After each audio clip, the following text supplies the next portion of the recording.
Oh, there was a sound. Yeah, so that's official. So today we have Ryan with us. He's a part of the community. He usually attends 1 Million Cups on a regular basis, right? Wouldn't Yeah, you say? yeah, You're yeah. a regular? And today we're happy to have him with us because he's going to be talking about more the legal aspects of the current situation, what it has done to maybe your client base. So why don't we start with a brief introduction about what you do and maybe the type of clients that you have and what has been kind of the atmosphere right now with them and what questions have you gotten from them? Yeah, sure. Well, first of all, thanks to Ryan and Daniela for having me on this thing. I appreciate it. I appreciate the opportunity to help everyone out and kind of add what perspective I can. I am a business attorney here in San Antonio. Do a lot of work with startups, family businesses, small businesses. I do a little bit of probate on the side, but primarily business work. As to the second question, what I would say, it's sort of a strange, 3/4, I would say, 75% maybe of businesses are really hurting and are trying to figure out kind of, what do we do? How do we generate revenue in this crisis? But the other 25% have actually seen an uptick. So I mean, I've seen a lot of clients who are very worried about how they can protect their cash flow and protect their employees, right? I know of more than one person who I won't name names, but when the crisis first hit, had to lay off employees, and then thankfully we're able to get that the Paycheck Protection Loan, the forgivable loan, which we'll talk about in just a minute. As soon as those funds hit, we'll be able to rehire people and give them a paycheck again, which for a lot of people, being asked to all of a sudden, hey, surprise, can you go 2-3 months without a paycheck? I mean, that's a very, very big ask for a lot of workers. So I'm glad that the PPP came through. It got eaten up very quickly. I mean, I think it was inside of 2 weeks. The funds were exhausted, and it looks like they're going to approve more now. So I guess I've been getting a lot of questions about how to qualify for the PPP under the CARES Act. And there's a few other provisions of the CARES Act. There's a whole lot for large businesses. There's the individual stimulus checks. There's increases in unemployment benefits. There's the advanced grants on the EIDLs, which is separate from the PPP loans. Like I said, we can get more into the weeds on that, but one of the big ones is the PPP, and you get 2.5 months of payroll. You can use it for most banks are coming down at like 75% payroll. The regs are still being written on forgiveness, but as long as you use it for certain things, it ends up being forgivable. Basically, it starts as a loan and it converts into a grant, which is free money for a lot of small businesses that are hurting. So I'd say that's, within the last 2 to 3 weeks, that's probably been the vast majority of questions, just because everybody's, Congress passed what did it come in at, $2 trillion overall stimulus. I mean, that got a lot of people's attention. One of the other more common questions that I've had people ask me is whether they're still required to perform under a contract, given that COVID-19 just hit. So, say you and I make an agreement to, I'm gonna rent out my my wedding venue or my theater or whatever it is to you, and then these social distancing guidelines come down. You can't have gatherings of large people. Well, guess what? Suddenly, my plan to have a concert or to have a wedding or have some kind of convention or whatever it is, that's all off. And that has ripple effects to, say you're having a convention in some other state where you have people from all over the country are flying to, I don't know, Phoenix, LA, wherever for this convention. Well, guess what? They're all now going to try to cancel their airfare, and they're all going to get in disputes with the airlines about whether they get credit or they reschedule or blah, blah, blah, blah, blah. So a lot of questions about that, a lot of questions from the actual owners of these venues of what are the exact contours of the impossibility doctrine, which, I'd go out on a limb and say that, the 90%, 95% of contract lawyers or business lawyers, I mean, the last time they really dealt with the impossibility doctrine was in law school, right? There's a case about somebody rented out his theater, made a contract to rent out his theater. The theater burned down. Turned out that it was impossible to perform, and so he was excused from performance. That doesn't mean he didn't have to give the money back, but the other person was not able to get damages, benefit of the bargain, right? Because the theater that had been contracted to be rented out was now gone. It's not really something that is terribly common to get out of a contract through impossibility. It's not, it's not never, but it's not common. And then the other one's force majeure, which, a lot of people have maybe noted in a contract without seeing it. And it says something to the effect of performance by party X is excused in the event of, war, riot, labor, strike, act of God, flood, famine, blah, blah, blah, blah, blah. Well, is a pandemic included on that list when you drafted your contract? And unlike impossibility, which is a common law defense, the contours of force majeure are very strictly contractual. So if the contract clause that covers your force majeure provision includes something that looks like a pandemic or something that looks like a viral outbreak or something that sounds like that, well, then you're probably covered. And if it doesn't, then it doesn't.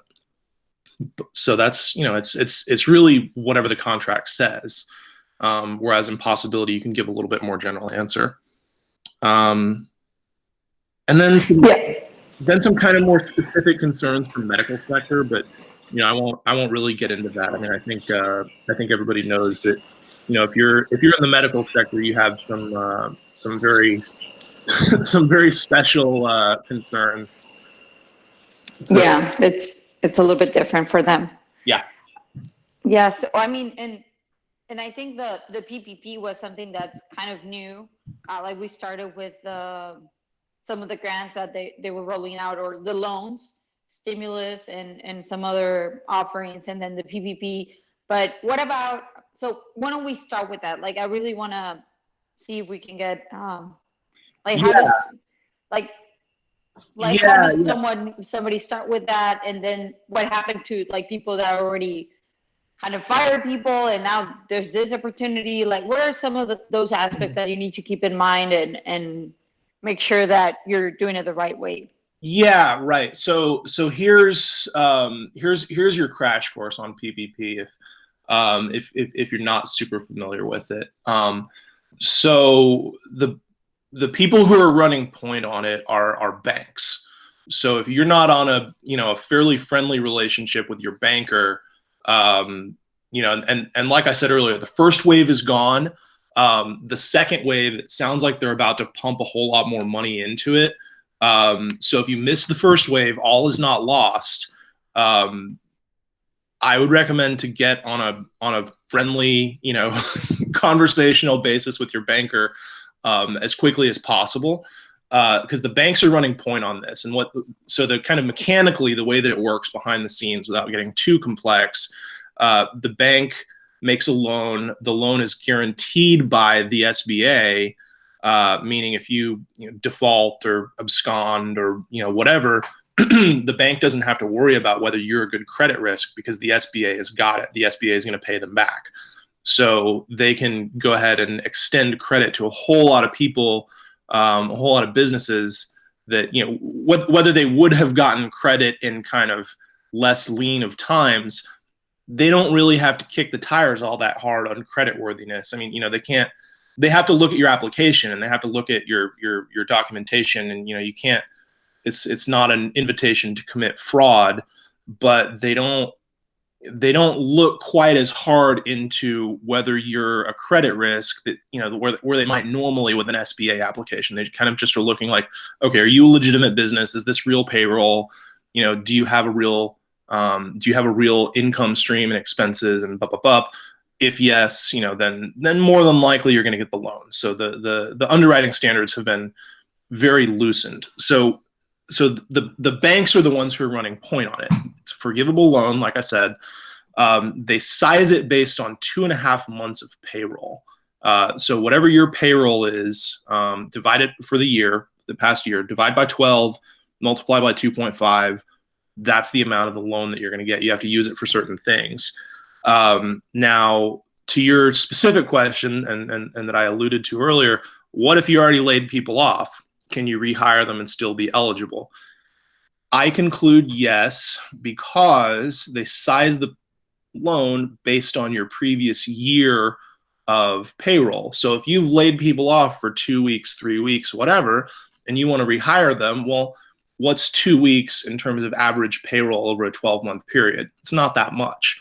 So the size of your loan might go down a little bit, depending on the month when it starts and all that, if at all. If you're just basing it on the previous January to December, well, maybe your layoff happened in February or happened in March, in which case it's not going to go down at all. That's so for the most part, you are eligible. Now, there are things that you can do once you get this loan that can make you have to pay it back. So it's forgivable. It's not automatically forgiven. So you have to do certain things. Number one, you can't fire people.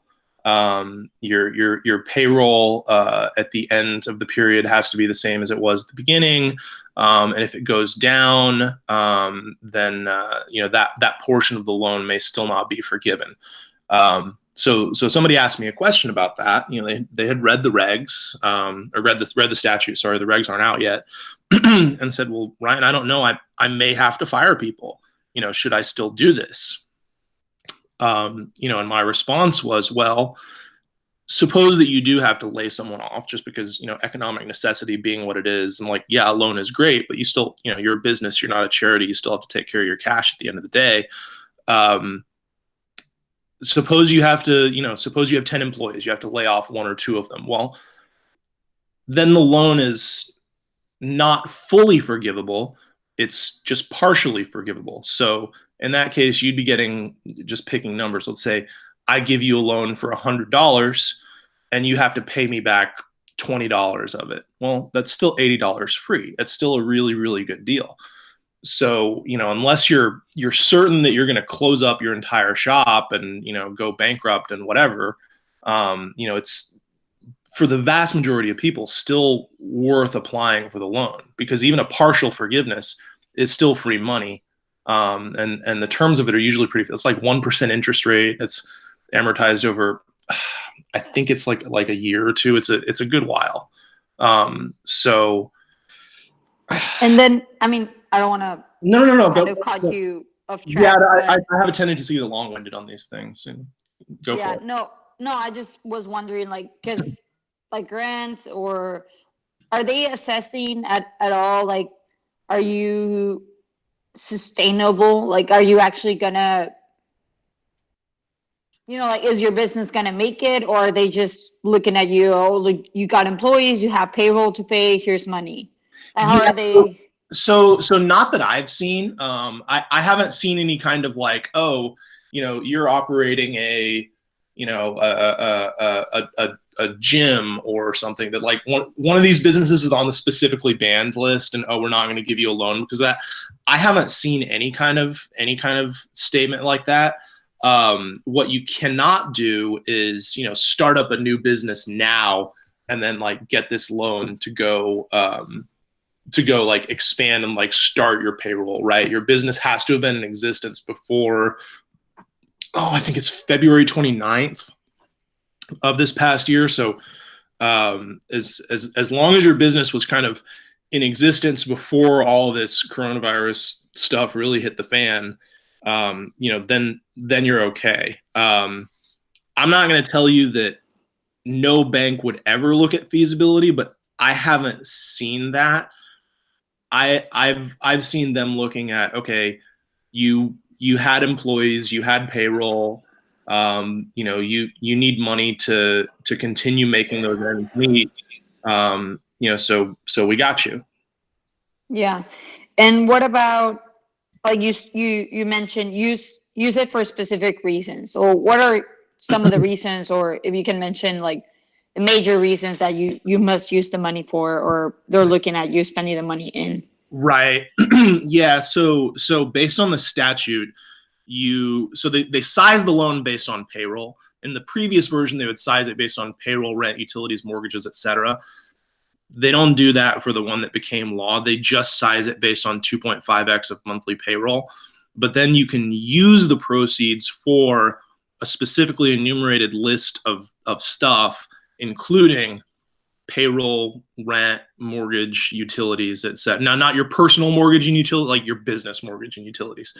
Now, what I've seen from most banks, and this is not in the statute, this is just guidance coming from banks, and from the SBA, is most of them have said 75% of the proceeds have to go to payroll, meaning that no more than 25% of the proceeds may be used to repay,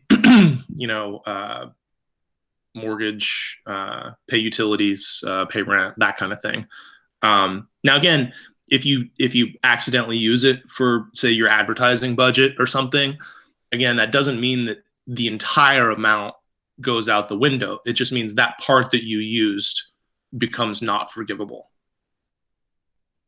Yeah, and I mean, it's also an opportunity for businesses to kind of get a loan and an easier assistance, right? Or from a bank that you might not have access to. I mean, it's a great deal. I mean, I very strongly recommend, that if you think you may qualify,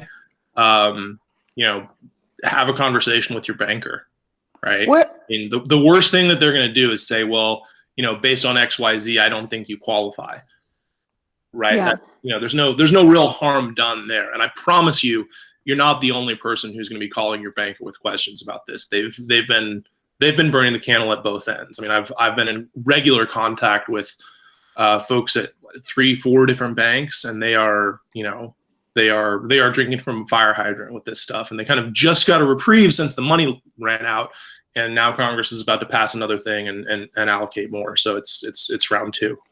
Yeah. And what about those banks? I don't know if you've seen this, but I've heard like, well, my bank doesn't do it, or I don't have a bank, or I just started my business. Like, yeah. What happens in those cases? Yeah. So this is sort of uncharted territory, right? In that, we haven't really had this kind of a pandemic or response to a pandemic before. So what I'm about to say may not be true for round two. It may or may not. I don't know. But what was true of round one with the PPP is that most banks were either giving priority treatment to, or were only accepting people who had a previous relationship with that bank. Meaning I had to have, my business checking account or a loan there, or my mortgage or a personal account or whatever. And if I didn't have a relationship with that bank, well, they were going to take care of their people first. And then maybe if they had some extra money, then they would talk to me. Well, thankfully, I was able to find a bank that, I did have a relationship with. But some banks ran out. Some banks ran out very quickly. I mean, again, I won't name names, but, you could look in the news and see kind of who ran out of the funds that they were allocated, and some of them happened really, really quickly. I mean, there were a few that it was before the end of the first week. So, I mean, if your bank that you normally bank with is out of funds, or is telling you that they're not going to be participating in round two, it might be a good idea to very quickly go open a checking account with another bank, like today. Yeah. Um, Yeah, and I feel like you said is like like this is all new to them and and to the businesses and to government, like everything's new.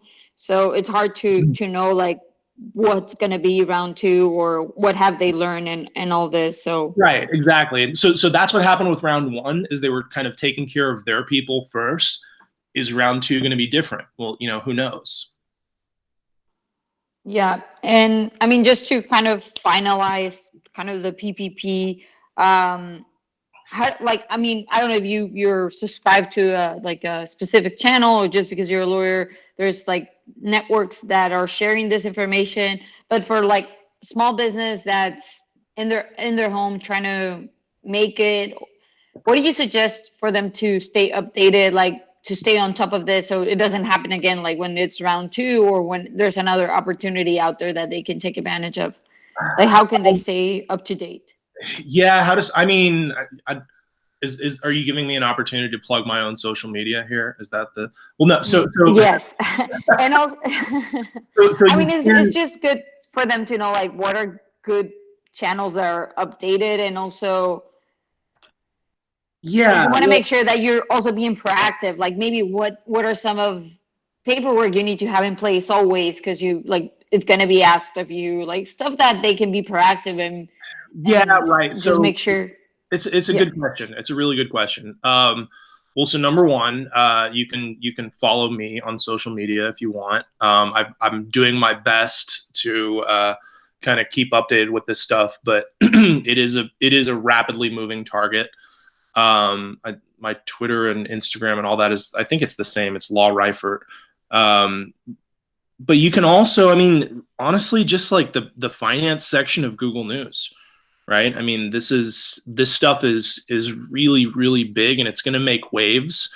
And if something out there is happening with the PPP or something similar, odds are folks are going to be talking about it.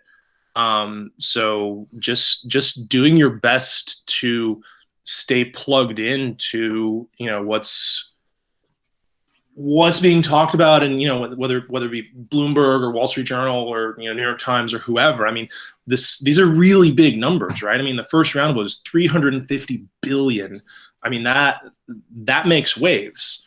So as far as what to do to make sure you get in the second round, like I said, that's most likely going to be approved, today or tomorrow.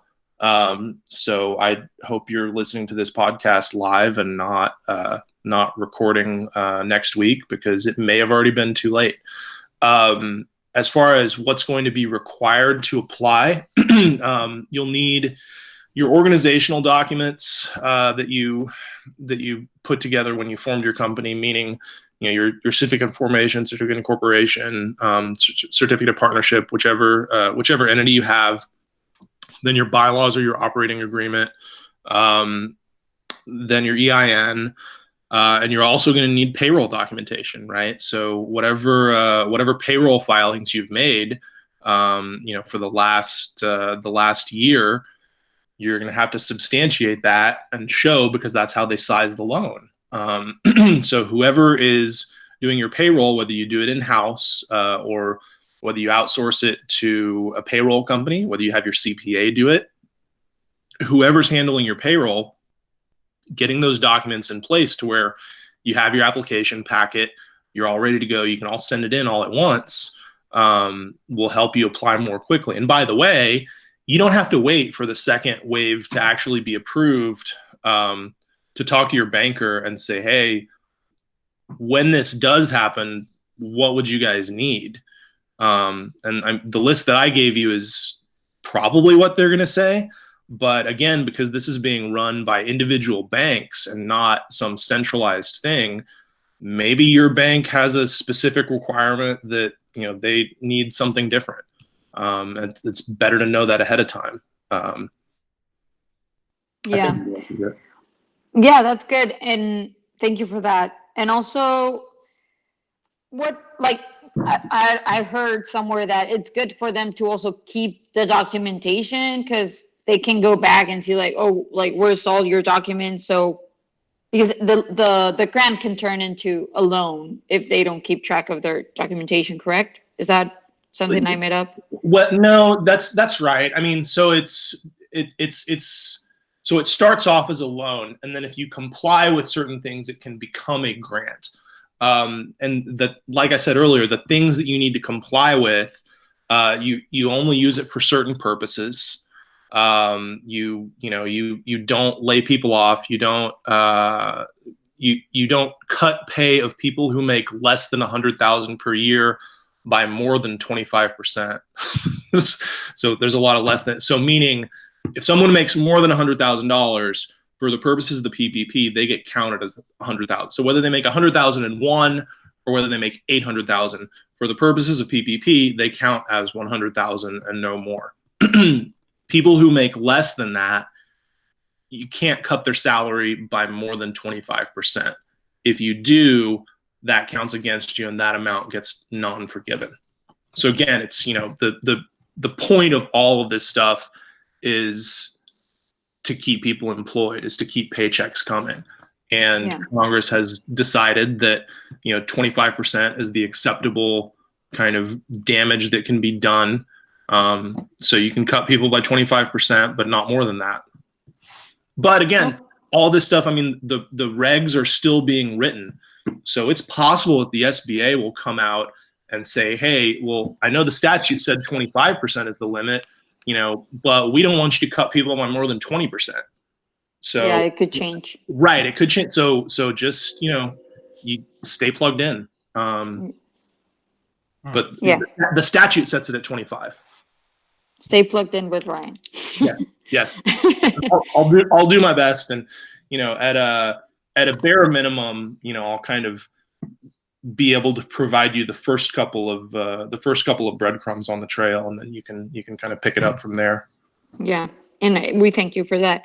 And then you mentioned the other question, kind of going back to the initial conversation, that you were getting a lot of people asking about, do I have to perform under contract in this situation?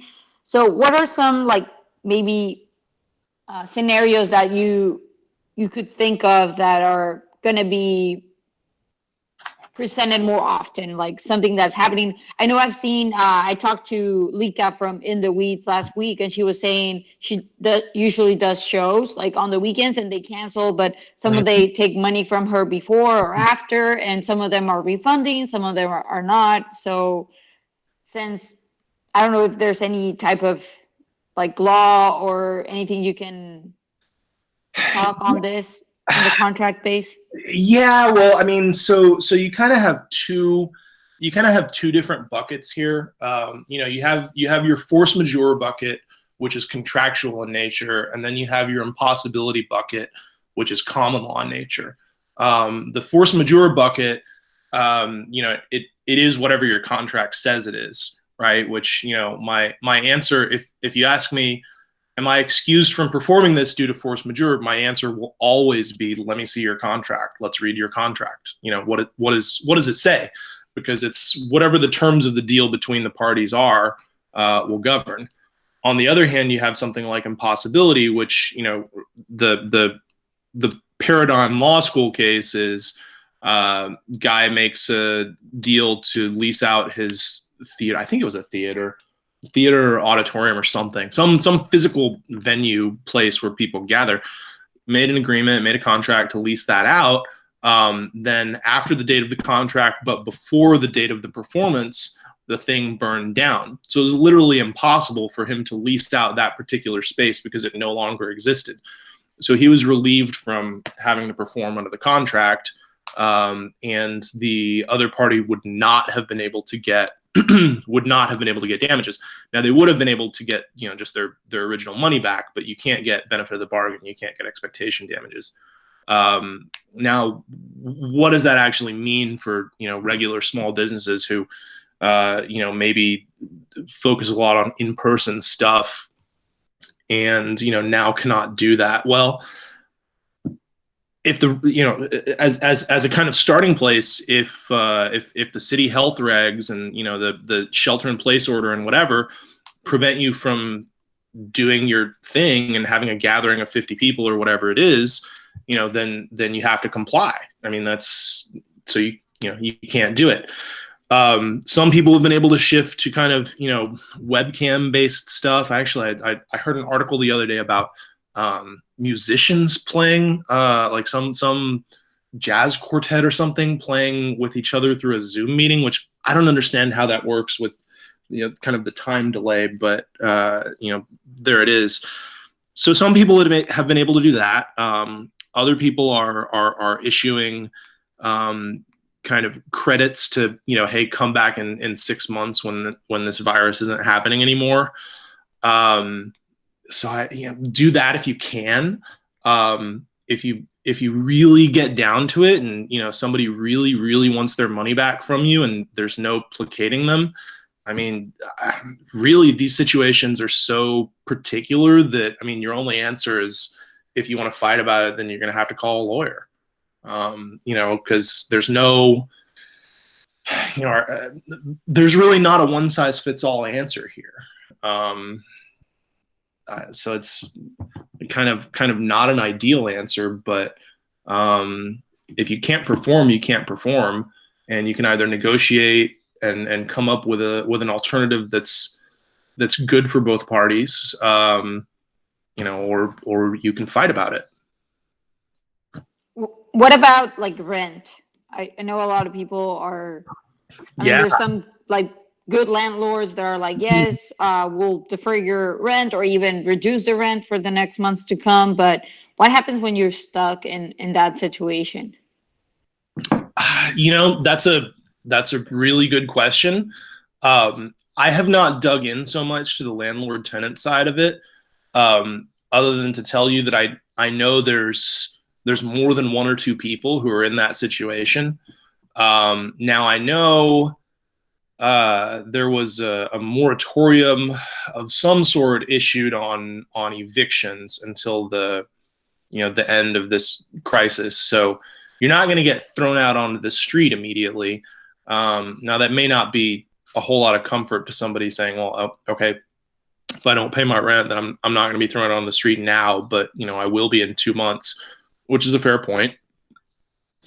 I mean, I would say have a chat with your landlord about it, and, you know, and honestly, maybe they can apply for PPP, right? I mean, maybe that income that you were paying them goes to their bottom line, and they can get some kind of a loan to offset some of that. And if you can bring that value to the table, maybe that helps you. But yeah, as far as the actual rights of a tenant versus a landlord, you know, I mostly am going to plead ignorance on that. That's not really my experience. Yeah. And I think a little bit going back now that you mentioned, like, talk to your landlord, we're also getting a lot of questions about what if I'm self-employed? Like, it's not that I have employees. What are, like, can I apply for PPP or? Yeah, you explicitly can, which is sort of unprecedented and strange. But explicitly under the terms of the statute, self-employed persons, you know, independent contractors, 1099s, you know, like think gig workers, that kind of thing. These people are all eligible to apply under PPP, which, you know, is very strange. But, you know, yeah, you would size it effectively based on, you know, okay, you pay your self-employment tax. That's the equivalent of payroll tax, and last year you paid yourself X, so this is how much your loan is. and can you go back, like, let's say you weren't doing that before, let's say you started in February and you weren't really like taking pay, like you were just operating, is there a way you can build that in, or is that kind of so if illegal? you, I mean, that's more of a question for your banker, of how they would size that exactly. But if you started in February, yes, you are eligible. If you started after February, you're not. So the cutoff date is if your business was operating before February 29th of 2020. And so there's like three, we'll get a little bit into the weeds here. So there's three methods that they can use to determine what your monthly revenue is. One is the last 12 months. Another is for businesses that are new, your average monthly revenues for January and February. And the other one is for seasonal businesses. And I forget the months that they look at, but it's not a full year. They just look at, the months of the seasonal. I think it's like May through September or something like that. I don't recall what the months are off the top of my head, but there's three different ways to do it, and seasonal kind of fall under their own bucket. And that would be kind of like a bank question. So I think right now it's good to whoever that doesn't have a relationship with their bank to call them and kind of get someone to talk to you. I know it's hard. Like a lot of people were telling me it's hard to get a hold of my bank, like for get credit card, even deferment pays and stuff like that. Yeah, so a lot of credit card companies are doing a nice thing, and they're waiving late fees and they're waiving interest and they're doing all this. A lot of mortgage providers are doing the same thing. Actually, I think for Fannie and Freddie mortgages, it's required. I don't know about other more, but anyway, there's a lot of relief to be had there. And if you just talk to whoever owns that and say, hey, I'm having trouble because of coronavirus, what can y'all do for me? I mean, there's really no harm in asking, because you're not the only one, right? And that's probably why it's so hard for people to get a hold of a banker, because they're getting 500 people like this asking every single day.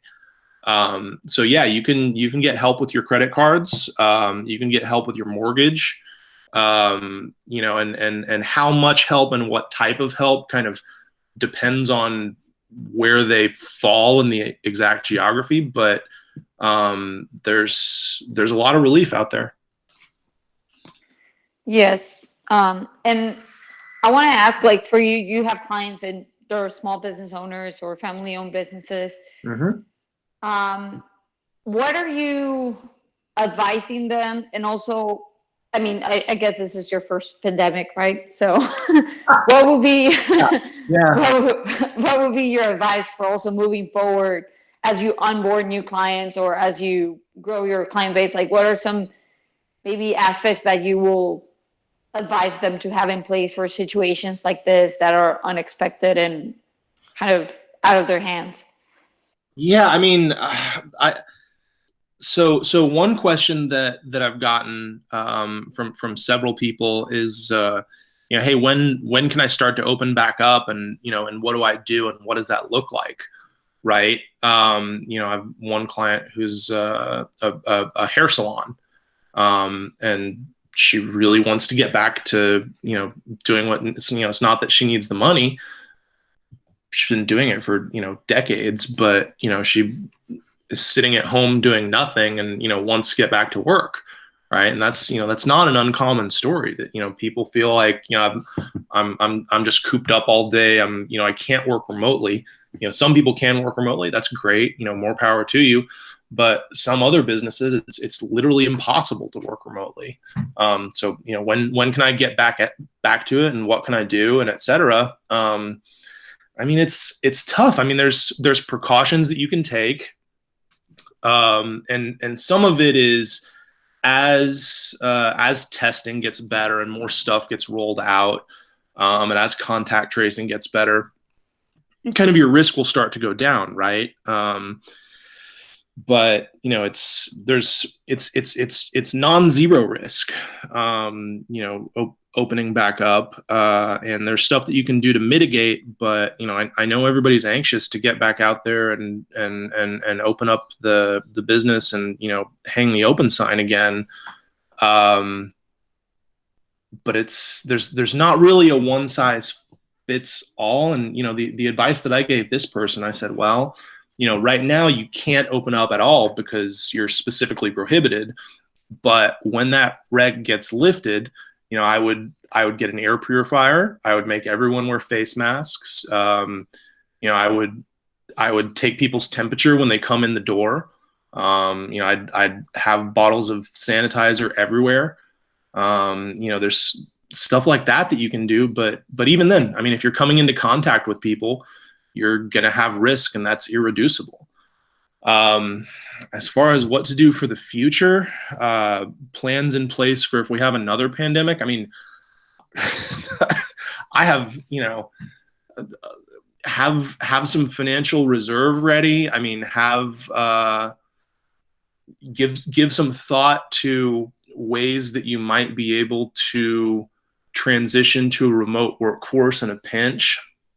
I think a lot of the people who have seen their business, tick up and have been able to do pretty well with this whole thing are by and large folks who we're already working halfway remotely to begin with, right? It's stuff that you can do from your laptop on your couch or wherever.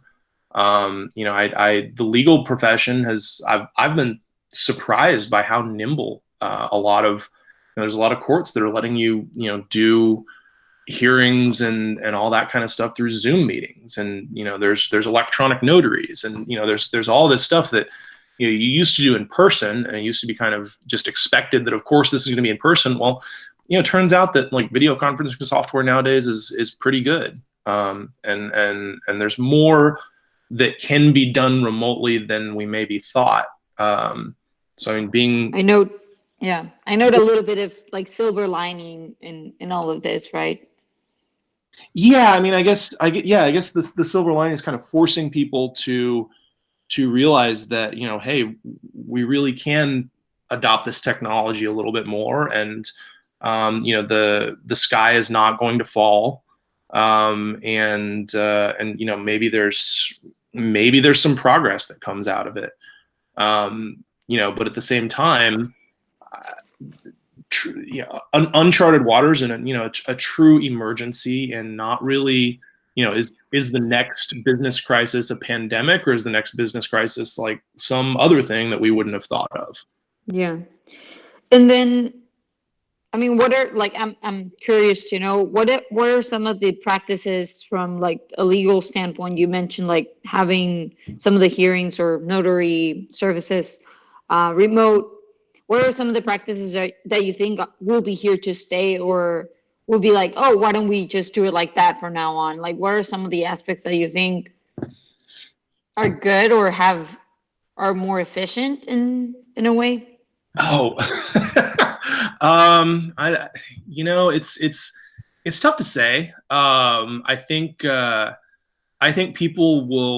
you'll see more electronic notaries going forward. I think a lot of folks' eyes have been opened to the fact that you don't have to physically go to a notary, that you can just do it over a webcam and it's okay.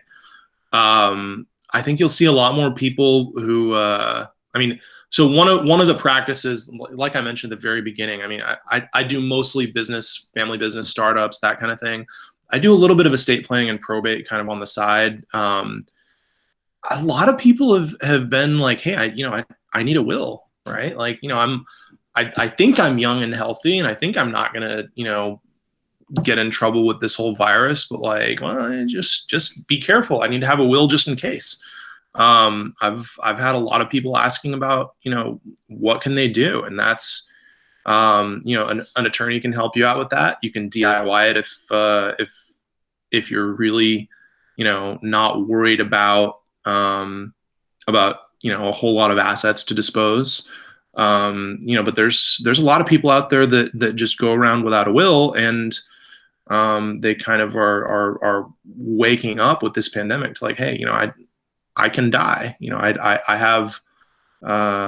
have a real risk of mortality with this virus. Not to get too morbid with it, but having a will is important. So one other thing that I have on my little notes here that I just wanted to mention, that everyone should do their best to stay on top of the new regulatory developments, right? So like, I think as of today in San Antonio, it's now required for everyone to wear a face mask going out in public. And if you're not on top, I want to say the fine, it's like $500 or $1,000 fine for missing that. It's not insubstantial. So the city of San Antonio has a website for COVID-19. It's like, I don't have the link. I'll post it on my Yeah, we can share it. Yeah. So it's a good resource to keep, just check that every so often and see like, okay, are there new developments? Are they shutting down more businesses? Are they getting more strict on the shelter in place order? Or this mask thing, right? If you didn't hear about that, and you go out in public without a mask, I don't know if they're going to issue tickets, but at least theoretically they could. Just to, if your business is one of the essential ones and you are still serving customers, that's something to know. If you still have employees coming in, the other part of that face mask ordinance is you're required to provide face masks for your employees as the business owner. Now, maybe you're already on that, maybe you already did it, but if you didn't know, and one of your employees calls the city, you could get in a little bit of trouble. So, as with so many other aspects of this, the regulatory landscape is changing very, very quickly. So, if you want to follow me or follow Launchase or whoever, a lot of these developments are going to get some press, and it's just kind of stay aware of what's happening because it's very rapidly changing. Awesome. Is there any other stuff that you think it's important for them to know, or is anything you want to share? Are you at home, working at home? Yeah, I am. I am working from home. We've been here for about since they issued the shelter in place. So like a month or so now. Yeah, I think it's like maybe 4 or 5 weeks already. Yeah. My dog is very happy. She's getting like. I know. I think that's gonna be. I think that's the hardest part. They're gonna get used to it, and then. Yeah. I think another, this isn't really a legal concern, but there's a whole lot that's been written about kind of the social and psychological aspects of an isolation like this.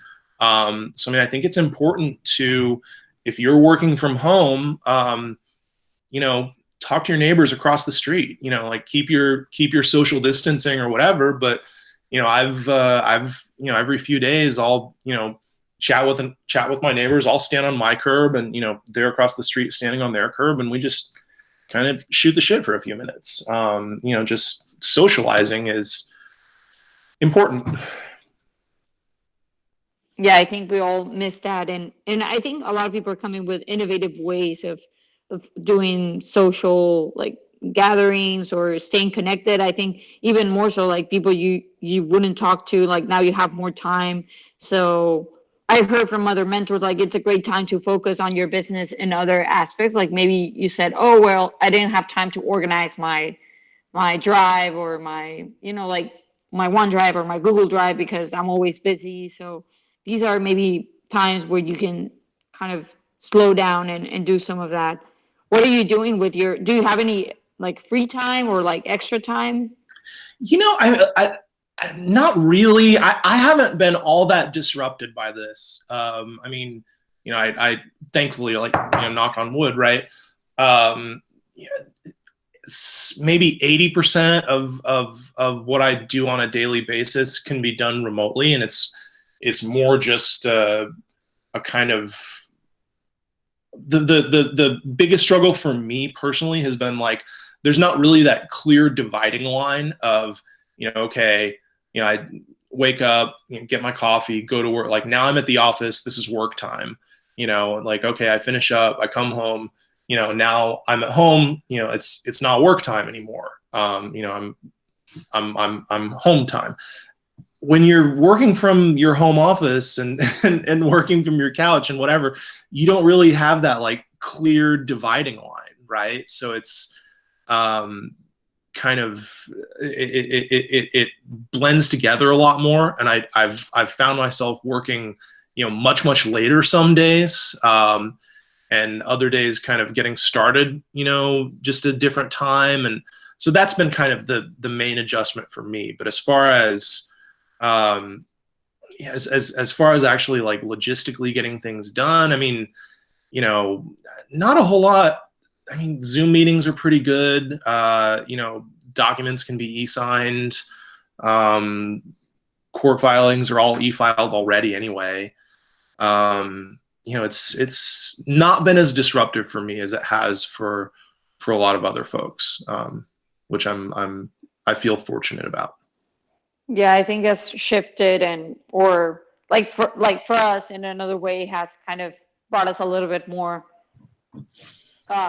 It's not like more work, but it's like a completely different focus, and it's kind of more immediate pressing work that we have to continuously provide, right? So it's kind of different, but I mean, we miss like being with people and like getting people to say, I want to start a business, which we still get requests on that. Like, hey, I'm starting a business, which is kind of refreshing to see people still looking at the future and being like, hey, I want to start my business maybe in a few months from now or next year or something. So it's good to see that as well.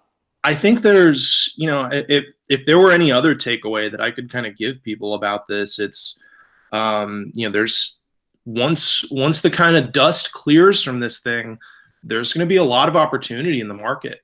I mean, there are some big players in the market who are really hurting with this whole thing, and they're gonna lose some market share, and there's going to be a whole lot of space for the next young, hungry, scrappy upstart company to go in there and take some market from them.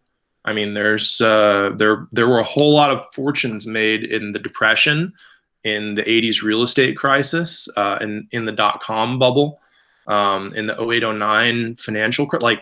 A lot of these things, if you are properly positioned and you're ready to take advantage of opportunities in the market, there's going to be some people who are going to see some really, really serious success, I think. It's just, where is that, and being positioned to take advantage when the time is right. And not to say you don't feel for other folks who are on the other side of that. No, but it's kind of like a reset. Like, okay, now it's new jobs, it's new industries, even new ways of doing things. Like you said, like like mobile services. Maybe even for businesses that are not doing it now, they're going to be prepped to doing stuff online, or maybe they found a new way to do it. So I've heard from different, like Tyler from Cafe Azteca, like he brings the coffee during 1 million cups. Right. Yeah. So he wanted to sell coffee, like bagged coffee, but he wasn't like ready for it, but it pushed him to do that. And now he's doing it. And he kind of says like, it was good for my business. Like I was hesitating about doing it, but I was pushing to doing it. So I could say it was a good thing for me personally. But I mean, there can be silver linings from businesses that are maybe hurting, but maybe they will pull through. And the only thing is like, we're all going through it at the same time, which is different when you're like maybe going it alone. Business have ups and downs, but now it's like everyone hurting at the same time, which is kind of different. Right. Absolutely. I mean, I think if you're positioned to, do something with less overhead and more nimbly than an existing competitor, if you're, the typical startup model, right? Like disruptive, I can do this better than the existing whoever can. I mean, this is a hell of an opportunity for you, because those existing competitors they're really being squeezed. So, if you can come in and, offer your services at, hey, I can undercut this existing player by X%. Well, all of those customers, they're all being squeezed too. So they're looking to cut costs, right? If you can come in and fill that gap, I mean, you could do a lot of business and, grow really, really quickly. And I think for people who kind of have a good value proposition, and of course, depending on the market, right? I mean, it's not like, opening up something on the list of specifically banned businesses is going to work. But depending on the market, there's a lot of opportunity here. So yeah, you're right. It's an exciting time. Yes, it's gonna be. I mean, I think so. I mean, like you said, not to not care about the people that are hurting, but I think it's also a good opportunity to see new people come up with new ideas and new ways of doing stuff. So thank you so much for spending this hour with me talking and sharing your perspectives. We are gonna kind of share this out with your permission to people. I am gonna like tell them like listen to it like today or tomorrow, because it might be too late, like you mentioned, for at least for the information on the PPP is important for them to know like right now instead of later. So right, for the first round of the PPP, I want to say the first bank that ran out in like 3 days, and several others ran out within a week. To the whole thing was done a week and a half. So again, just because the first round was that way, who knows what the second round's going to be? But time is probably of the essence. Yeah, the only commodity we can produce, right? So right, exactly. So thank you so much. I'm going to stop the recording, but I want to thank you for being here and for always supporting small businesses, even by like just attending 1 Million Cups and providing your feedback, and now being here with us today. So thank you. Well, thanks for the invite. I appreciate y'all taking the time, and keep up the good work.